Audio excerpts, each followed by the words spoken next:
I think one important thing to keep in mind is that these are struggles within the professional managerial class. So that Harvard, for example, is a ruling class institution in terms of shaping the elites who go to Wall Street, who go to Silicon Valley, who go to the Pentagon, who go to the State Department, and so forth.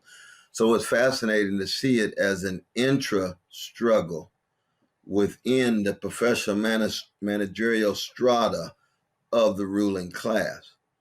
Now, for the most part, indigenous peoples, black folk, brown folk, we didn't gain access to this space until the 1970s as a result of the mass rebellions, especially the day that Brother Martin was shot, over 200 rebellions. And so they began to open their doors.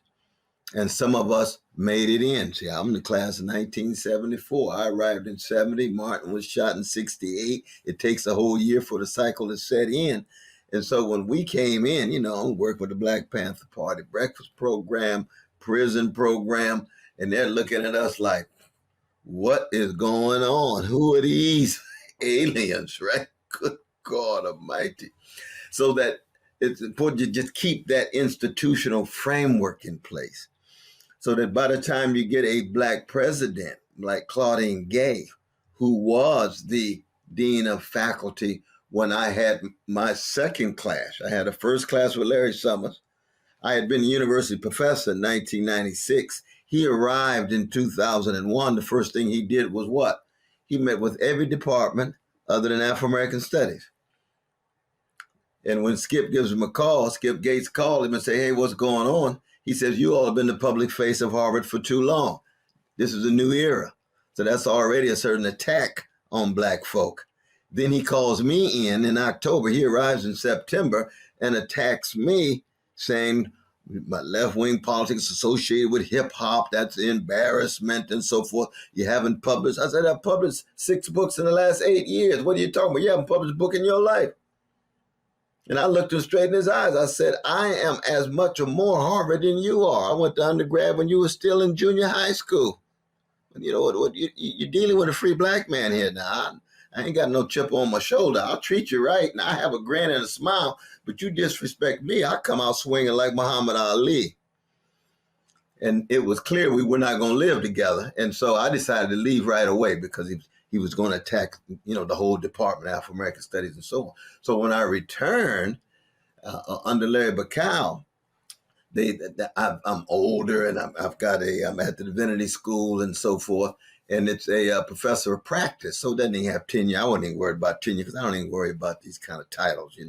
Every context for me is just for struggle, whatever it is, you see.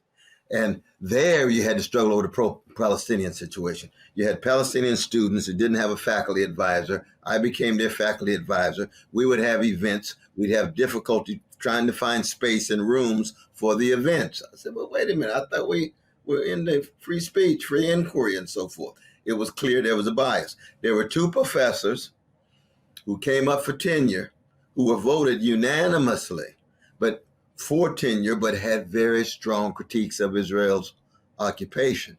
Both denied. So I said to myself, well, let me just push for my own self, just to see what it would be like to get tenure. I've already got university professor. That's 19 professors out of 2,000. But I had been away for 20 years. So I come back and they say, there's no way you can get tenure. I said, wait a minute, because my age? No, couldn't be that, because there's a whole host of professors who were already gaining access to the same position my age. Is it my politics around black people? Is it my politics around the class issues with Bernie? No, it wasn't that. We got other professors to do that. It's the Palestinian issue. That's what it was. And I raised that issue and the clash took place and I left. I wrote that letter of resignation. So now keep in mind, Claudine Gay, she is the dean of the faculty at that time. I give her a call. I never get a call back from her because I know she's afraid. She's scared. She's fearful. And that's her boss. Her boss is the one I'm clashing with, you see. Now, what has happened is some of the same forces now push her out, even though early on she was on the inside and it held my situation at arm's length. I understood it because you don't want to. You go against your boss, you lose your job. We understand that. You understand it. Some of us try to have principle and even lose our jobs, but that's not for everybody, and that's cool. Everybody ain't gonna be no Martin Luther King Jr., Fannie Lou Hamer, Russell Means. I mean, certain people are gonna be extremes, and other folk gonna be middle and lukewarm and so forth. And so what has happened is what? Well, we know plagiarism had very little to do with this. They were looking for anything. Lawrence Tribe, who was a celebrated constitutional lawyer, he plagiarized Peter J. Abraham's book, Justices and Presidents. Nothing. Nothing. He plagiarized less than supposedly Sister Claudine Gay. What they were concerned about is there's a vicious attack on diversity, equity, and inclusion, which is an attack on peoples of color. There's a vicious attack on any persons who raise their voices critical of Israel, especially at this moment. When you mention the word genocide, you mention the word apartheid, you mention the two words ethnic cleansing, you are in a world of trouble. Now, the irony is, and of course, I want to protect all students. Jewish students are feeling unsafe and so forth. We're going to respect all students, respect Jewish students, whatever color, indigenous students, black students. You got to respect students across the board.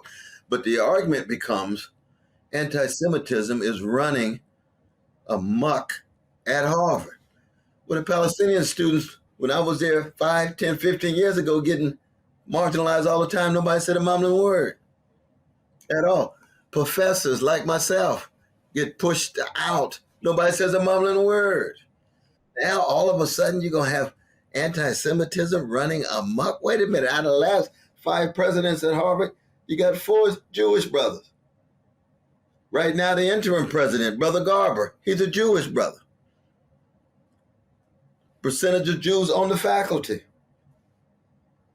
People would have to find out what it is. Probably be somewhere around 20, 25%, 2% of the population. Does that sound like an institution where anti-Semitism is running amok?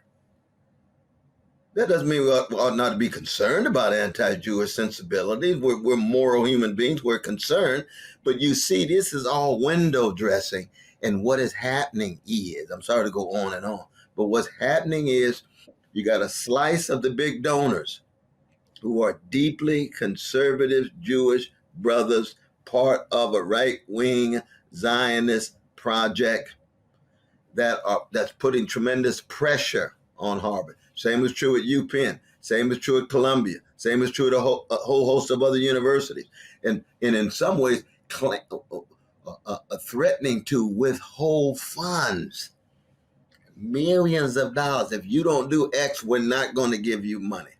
Quid pro quo, transactional to the core. What does that mean?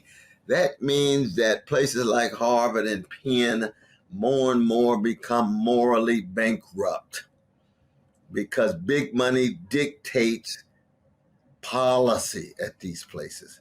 So truth, beauty, goodness, what we're supposed to be focusing on when it comes to educational institutions, pushed aside is what we want, given the money that we will give you.